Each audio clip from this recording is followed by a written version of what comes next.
What's going on, everybody? I'm Sam. I'm a pastor. I've been a pastor for 22 years. I'm a biblical studies student. If you want to read anything that I write, I have a website, samburke.org. You can go check that out. My training involves biblical studies, it involves theology, and it involves biblical languages. We're going to do another installment of Context Matters. We take verses that people have made really popular, put them all over the place, Pinterest style verses that people put on like their walls, on their shoes, on their, right on their hands, whatever, put on their eye blacks for football, which are the little things underneath their eyes. You see that sometimes, just these verses, but they've been like ripped out of the context that they were in and used for kind of all different kind of purposes. We're going to look at what the context is of these verses and why it matters, okay? So today's verse is another super popular one, Philippians chapter 4, verse 13. I can't tell you how many, I played basketball in high school and college. I can't tell you how many people wrote that on their shoes, had it like written on their hand. I think Steph Curry wrote this on his shoes. He's an NBA basketball player. Philippians 4:13, I think a lot of us know it. Some of us, this is our life verse, whatever. But Philippians 4:13 says this. It says, I can do all things through Christ who strengthens me. Actually, that's an old way of, that's the old NIV version of it. The new 2011 NIV helps clarify the context when it says this. It says, I can do all this through Christ, or through him, not even Christ. It says, I can do all this through him who gives me strength. And the question then is like, well, what's this? What's this? What is the this he's talking about? Because the verse that normally people quote is, I can do all things through Christ who gives me strength. And so they're like, all things. I can, I remember when I was in high school, we had this group come to our youth group, and there was like this thing for all the areas to come around, all the area youth groups to come to, and it was called the Power Team. And there was these big old dudes who like ripped phone books, and they like had the old like water bottle, like heating bottle things, and they would like blow into them and then pop them and blow them up. They would bend like steel and stuff, break bats over their knees, run through a wall of ice, all this like strongman stuff. If you want to look up some funny stuff, just type into YouTube Power Team, and like Christian Power Team or something. It's fascinating. And what I remember from it wasn't just the fact that they would break all that stuff. That was super cool.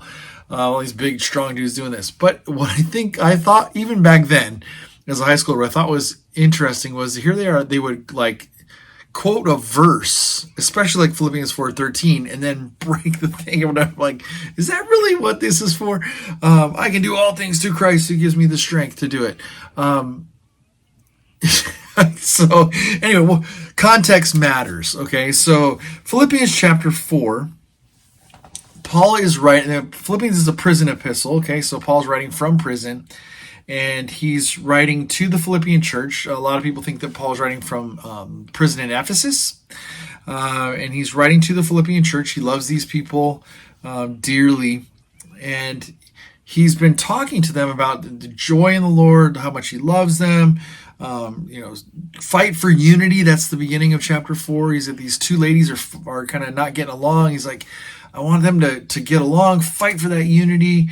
He gives them some final instructions about, what to think about, all this kind of stuff. And then he says this, starting in verse 10. Here's the context of Philippians 4:13. I rejoice greatly in the Lord that at last you renewed your concern for me. Indeed, you were concerned, but you had no opportunity to show it. I'm not saying this because I'm in need, for I have learned to be content whatever the circumstances. That phrase right there is the most important phrase in this whole thing. He says, I know what it means to be content. I found the secret to being content in any circumstance that I find myself in. He goes, I know what it is to be in need, and I know what it is to have plenty. I've learned the secret of being content in any and every situation, whether well-fed or hungry, whether living in plenty or want. I can do all this through him who gives me strength. So what does Philippians 4:13 mean? Well, it means that I can be content with whatever situation I find myself in, whether it's a situation of having plenty or having nothing, having not enough. Paul says, I can do all of this, any of this, through him who gives me the strength to do it. I've learned the secret, and the secret is contentment.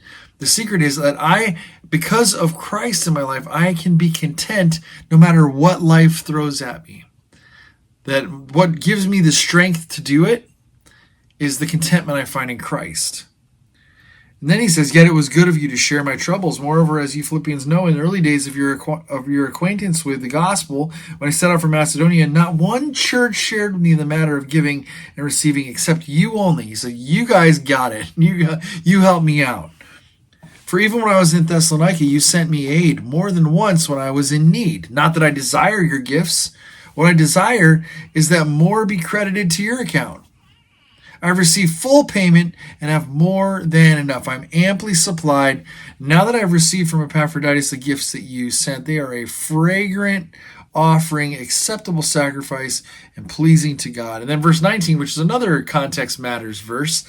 And my God will meet all your needs according to the riches of his glory in Christ Jesus. He's saying, I'm confident that God's going to meet your needs. Why? Because I was in need and you guys met my need. And so when you're in need, I'm confident that someone's going to come alongside of you and God's going to use them to meet your needs too.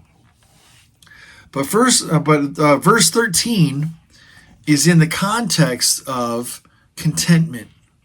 And it's the secret to contentment, that we can be content in whatever situation that we find ourselves in because of Jesus.